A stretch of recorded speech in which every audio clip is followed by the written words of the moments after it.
I'm back, I'm biased, I'm bothered, and I am always unfiltered. If you are easily offended, this is not the place for you. But you still haven't managed to worthy up? Not to worry, let's get into this mess. It's the one we've all been waiting for, lads. Oh, it was good. Let's dive straight in. So it's day 7, and there are 12 recruits left at this stage. Now we're in the base, and these are talking about yesterday's mission because there are like a couple of casualties. Now we hear that Christy has been coughing all night, so she has to go and see the medic. So he's checking her over, he's listening to her. She's doing all the wheezing, right? And he says to her, "You have a chest infection." So the Foxy Billies come in and they say that they will have to medically withdraw her. Now she starts crying, and I want to know why. Because in I'm a Celebrity, Get Me Out of Here, the way they send him off to the Versace hotel until everybody else is finished? Like, I would much rather that. But anyway, she's crying. I don't know why. Go and enjoy the hotel. But we are in the base, and Cody is sitting there talking to Brianna, but he's calling her Brie. I thought, well, he's getting pretty comfy there, isn't he? Anyway, we're hearing about Mark Eastus. Now, apparently, this guy has a sore ear. Now, you're thinking, oh, has he got an ear infection? No, he doesn't, right? He has like a tiny little blister on his ear, but he's worried that it's going to turn into cauliflower ears because he has to be gorgeous for TikTok. Now, he wants to go and see a doctor ASAP because he has to get himself uncauliflowered so he can get back on the talk, make his money. Anyway, we're having this conversation in the camp. Now, Sean. So apparently she was an Olympian, but she left when she was 16. Then she went back and retired when she was 19 years old. Jeepers. But anyway, as they're having this conversation, Cody is just singing as everybody else is talking. And Brianna says, "Oh, just take me out back and shoot me." I felt that. I did. I felt her pain. Do you know he's driving these people mad? So now we're being called outside for our mission. And Rudy is saying that they're dropping like flies and it's not looking good. Now we all have to rely on each other and be a team. I thought, not me. I can't be a team. So anyway, we're off on our mission. Now we do get a confessional from Andrew Tate, stroke Cody Brown, in his blue silk shirt. And Cody wants this challenge to feel alive, because feeling alive feels masculine. I thought, all right then, but that means that all women or feminine people feel dead. Like, he's such a gobshite, he really is. Do you know what I love? I love the fact that both of these two red-pilled lunatics have that real unfortunate hairline. It always just cheers me up when I see it. Anyway, for our mission today, we're going to the outskirts of Morocco. I thought that's grand, but everything looks the same to us. Like, just get there. We don't care. We've no idea where you're going. So this test is going to be teamwork, okay? They're going to be tested on how well they do their teamwork. And again, we are, of course, told that this is the scariest mission. But I thought, hang on a sec, because they're doing hostage rescue. We did that already, so it's not that feckin' scary. So we're here to save lives, apparently. And there's going to be gas explosions, bombs going off, all sorts of stuff. And the Foxy Billies are telling us that in special forces, it's all about communication and looking out for each other. So basically, you're not allowed to be a Mayfainer. That means they don't want me, which is grand because I don't want them either. Now, they have gas masks and everything, and Cody and Sean, these are up first, right? Now, apparently, an enemy has taken over and they filled smoke into this building. And Sean and Cody have to save a hostage, and they have to get a piece of equipment, right? But it's hidden and it has a number on it. Now, the Foxy Billies are being real serious. So basically, what they have to do is they have to find the equipment first, which is now being called an asset, by the way, and then they have to get the hostage. But they have to do it before the building explodes, which is apparently going to happen within 2 minutes. Now, there's loads of gunfire and bombs, loads of show, and everything is frantic, right?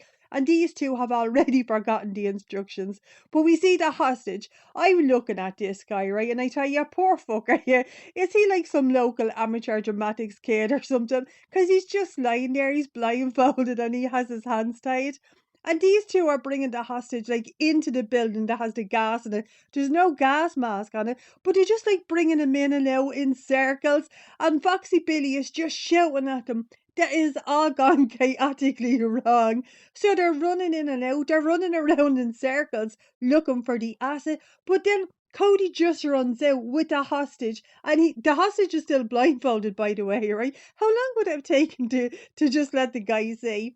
Anyway, he's gone with the hostage. He just leaves Sean behind. Now she's running around looking for the asset, and she's looking for Cody, who's outside, by the way, just chilling out, you know. So she runs outside. Now these are being called buffoons with a capital B, because not only did they fail, right, to find the asset, they also killed this poor hostage. I thought, rip, dude, rip.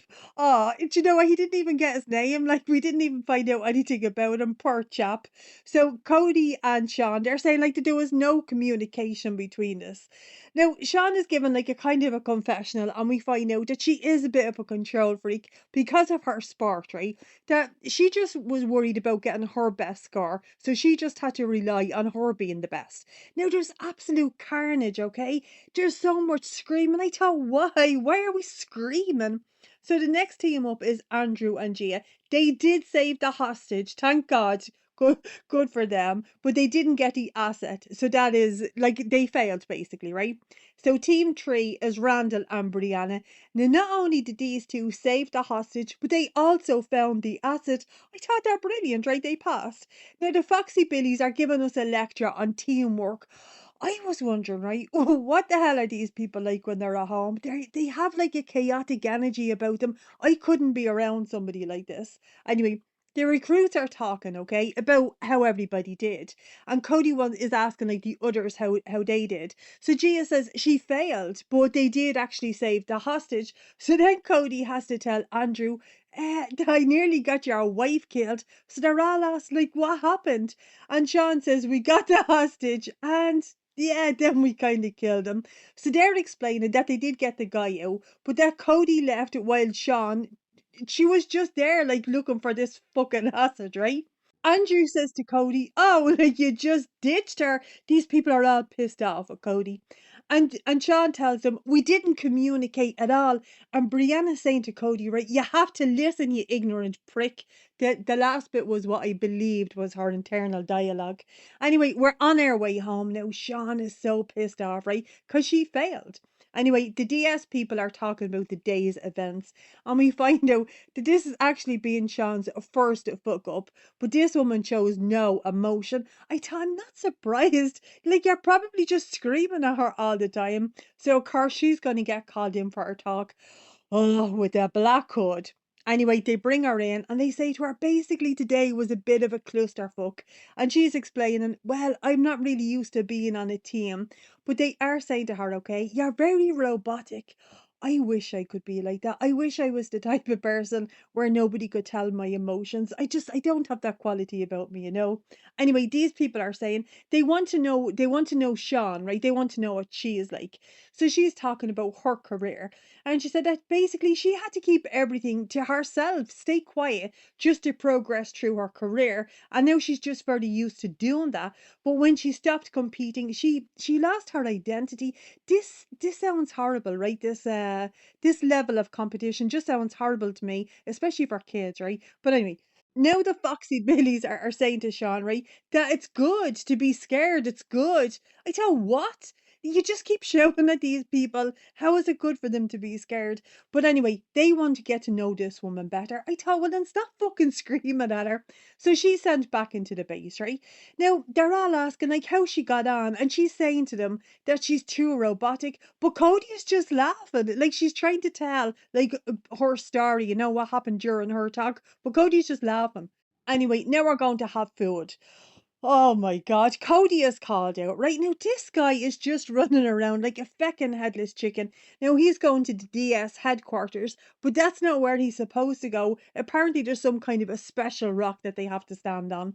But in the canteen, the others are saying he's a nervous wreck, and Brianna is telling them he's special. Do you remember she thought he was special needs? But anyway, she's saying to them, just be nice. Like, just be nice, and then he'll be nice to us. And Randall says he hasn't got it in him to do that. I thought, neither have I, Randall. Neither have I. I completely understand. Anyway, the reason he was called up is because today he's going to be the duty recruit. But when he comes back in, he tells them that he's the duty recruit now. And she is like, it's grand. Like, calm down, dude. So anyway, they do need some soap and bandages. So he's flying out again, right? Running over to the special stone. And he just starts screaming. And the DS say to him, "What do you want?" And they find out, right? And Foxy Billy is going back in and he's telling the others, he's back. This lunatic is back. So they're all laughing and they're calling him a bigger version of Chucky. I thought, oh my God, he's going to be feckin' mortified when he sees this. Anyway, in the camp, Cody wants to take a nap and he's asking everyone to have ears on. Now he gets a death stare from Brianna and Gia just tells him to fuck off. I thought, Gia, that's very disrespectful. Cody will not appreciate it. Anyway, he must have woken up because suddenly we are talking about his lifestyle. So he's telling all of these people that he has 18 kids, 4 wives, and 3 divorces. And then he tells an outright lie because he says that he grew up in polygamy. He didn't. Like, Grandad Wayne only started banging Granny Bonnie. No, just Granny Bonnie, whoever the second one is, right? Oh yeah, Granny Bunny is the second one. Like he only started banging her when Cody was, doing the missionary position with Ken. That's when they start banging, and then like Granny Cheryl, who's Janelle's mother. So he didn't grow up like this. He's an awful fucking liar. But we're getting a confessional through all out of this. And Cody is saying that he has got a broken relationship with his kids because of the divorce. I thought, you liar, you lying liar that lies. That's not true. That is not true at all. But he does say that he'll own some of it, like some of the relationship issues, but only some, Cody. Like, you are the problem. If you're the only person that everybody has a problem with, yeah, you need to look inward, because they fucking hate this guy. Anyway, we're being called out for our next mission. Now, this is going to be a physical test. So they're going to go under, over, and then do monkey bars, 20 press ups, and they're going to do a tire flip, right? So it's a bit of a sprint. So they're going to go in pairs, and then the loser has to do it again. So up first is Brianna and Sean. Anyway, we're hearing lots of motivational words, right? And Rudy is letting us know that the words "I give up" don't exist. I thought maybe in your world, but they definitely exist in mine. So Cody is up with Sean, right? He's flying and she's struggling. But like there's a huge height difference and a weight difference between these two. So we're seeing Randall. He's flying as well, right? I can't tell who's going when because it's just like filmed like repeatedly. So Cody is flipping this tire and he's grunting. I thought that's not fair because he had loads of practice with Robin's neck. And by the way, right, stop giving this man credit. I know he's older, but he's not like super duper fit. He's just like regularly fit. My granddad still goes out on major sessions, okay? Up the Wicklow Mountains. My dad, like he's still competitive when he's cycling. So stop it, right? The guy is just fit. He's just regularly fit. Anyway, now we see Brianna, okay? And she is struggling, but they're just screaming at her and they're saying to her, fatigue is natural, but you are not tired. I thought that doesn't even make any fucking sense. Anyway, then we get a race, like it's the last two. So we get a race between Sean and Brianna. Now Sean wins, and Q is just screaming in Brianna's face that she is an absolute and utter loser. So we're back in the base. Now, Gia is just washing her face, right? Just the simple little things that you do in life. And Cody says, his words, right? She's good at cleanliness. And he says that he's just not going to bother. I can't, I know, I can't deal with smells. I'm not good at it. Just loads of things I'm not good at it. I know my weaknesses. And a smelly person? Yeah, that's going to be one of them. Anyway, Gia and Brianna are talking about this now. They're gobsmacked by this gobshite and they say like that his pits are stinking. Oh my God, can you imagine him watching this at home? Anyway, the DS are talking about Cody, and even they say that the other people basically hate him, but they are going to give him credit because he's old. I thought, stop it. My granddad is older than him. My granddad whip his arse. Anyway, so now we're going to get the Cody talk. Oh, no. Q comes out, right, with the black hood. I want you to imagine being that close to the dome. I would pay money to do this. Like, you know, the way they're implied, right? I would actually pay to do it. I'd fly myself out just to put that hood over his head. Imagine getting a glimpse. You'd be able to count how many strands are on it. Oh God, I would love that so much. I don't know whether Q knows how lucky he is or not. Anyway, so he's inside and they take the hood off him, okay? Oh, so the DS say to him, like, why are you here? And already, okay? He's like, he's acting as if he's all excited and happy. And then he says, there's a cherish about it. I don't, what the fuck does that even mean? But I will say, Cody is looking real caveman. Does anybody know who Liver King is? That's kind of like the vibe he has, right? And they tell him that he is stinking because they're saying like they wouldn't want to be within 100 yards of him. So anyway, we're getting down to it. Now Cody says he had 4 wives and that he made a bad decision by favoring kids and not favoring other kids. That's basically Robin's kids, right? So he said that the kids rejected him. This guy has a neck like a jockey's bollocks, right? Those kids loved him. They really loved him, you know. Anyway, the DS are saying, does he take responsibility for the fallout with the OG kids? Now, Cody doesn't say yes, right? Cody says he doesn't like being wrong, and they're telling him, no shit, dude, nobody likes being wrong, you know? Now, Cody says there was a point in his life when he was concerned with everyone, and the DS say, yeah, but only as long as they were doing what you wanted them to do. I thought, ooh, these guys know him. They must have looked him up, right? So Cody says that he should have had a strong relationship with the kids, and the DS are asking, well, what are you gonna do about it? Now, I'm looking at Cody here. I didn't realize how old he looks. I'm not being bitchy when I say that, although it is a really bitchy thing to say, but just look at how old he looks. Like, he looks wrecked, like he really does look wrote off, but he is crying like actual real tears, right? Now, he says that he's willing to say that he was wrong. He thought he was a good dad and a husband, but he misunderstood. Now, he's going on a tangent, okay? I cannot follow what the hell he's saying. But at the end of it, he says that he hated being blamed and that it made him resistant to ownership. I don't know what kind of word salad is this? I've no fucking idea. Just say, kids, I'm sorry, can we all meet and go for a coffee when I get home? That's all they want to hear from you. Anyway, Rudy is saying it's an adolescent way to look at things, and Cody says, yeah, I'm gonna take that. I told you, gonna have to, because that is the truth, and the guy is saying it to you. But the Foxy Billy says to him, right, that when he's really old, he'll do something about it. I thought they definitely know this guy is a piece of shit. They have definitely, okay, I don't believe they've watched Sister Wives, but they know, like they know who he is. Oh, anyway, they're calling the guard in. Oh my God. This gobshite jumps up, right? And they tell him to turn right, but this agent turns left. Foxy Billy can't take it anymore, right? He can't, because he just puts his head into his hands. Oh, I loved it. I loved seeing it. Anyway, we are kind of getting a confessional, and Cody says that he wants to repair the relationship with his kids and even his wives. And he says he's sorry if he hurt or offended the kids. I thought that's grand, Cody. Get on a plane. You can go to Morocco. You can get on a plane and go to North Carolina and ask Maddie, like, say, Maddie, can we have a conversation? I love you. I would love to meet your children. Do you know what? Give their mothers back their money. That would go a long way to reconciling your relationship. You feckin' idiot. You. He really is so stupid, you know. Anyway, he goes back into the base. Now he's telling the others that it was hard and that he has no ownership. There's loads of word salad. I can't follow what this man is saying.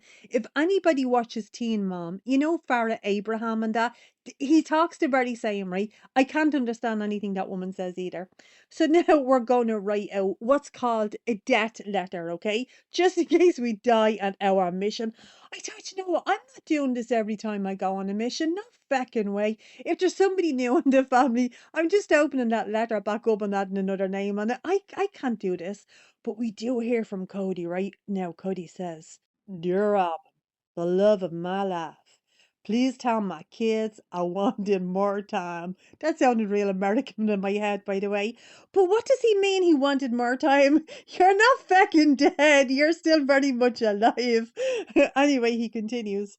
Had there been more time, I would have got it right and fixed it. You're my rock through so much sadness. I'll see you in your dreams, my sweet queen. My eternal love, Cody. I thought she doesn't care, Cody. She wants to know where your will is. She wants to make sure it's up to date and that everything is in her name. But as I'm thinking about this, okay, in my American accent, don't cheer me for that, by the way. It sounded really fucking good in my head. I was wondering, why would he write to Robin? Like, so he must only be leaving the letter to Robin's kids, to the tenders, and to the flowers in the attic, because Robin doesn't talk to the OGs. So basically, he hasn't learned anything. And of course, we know on modern day, he hasn't done anything about their relationships. He really is, as Billy would say, he is a silly Billy. I don't know whether Billy says that or not, but in my head, I want him to. Anyway, then Cody, right? We just see him just snuggling down in his bed. He's kind of like a little baby Hitler, like in the bed, with the face tape on him. And I was wondering, does he wear the CPAP machine at home? I really want him to, okay? Also, I would love to get a view of that. But in my head, I'm just going to imagine that he sleeps with a CPAP machine on him. Anyway, then we get a clip. Oh, when I seen this, okay, because they have these dogs with them, and I think they're setting the dogs on them. I'm not sure, but when I was in Germany, okay, all the security guards and all, they just walk around with these big dogs, like they just walk around with them, and like they will let them go, So don't be up to any shenanigans in Germany. Anyway, I don't know how many more of these Cody will be in, but as soon as he dips, we will get back into our old recaps. Anyway, this is our recap. I hope you guys enjoyed. If you did, go ahead and hit subscribe, and I'll catch you in the next one. Have a great day, and remember, I love you long time.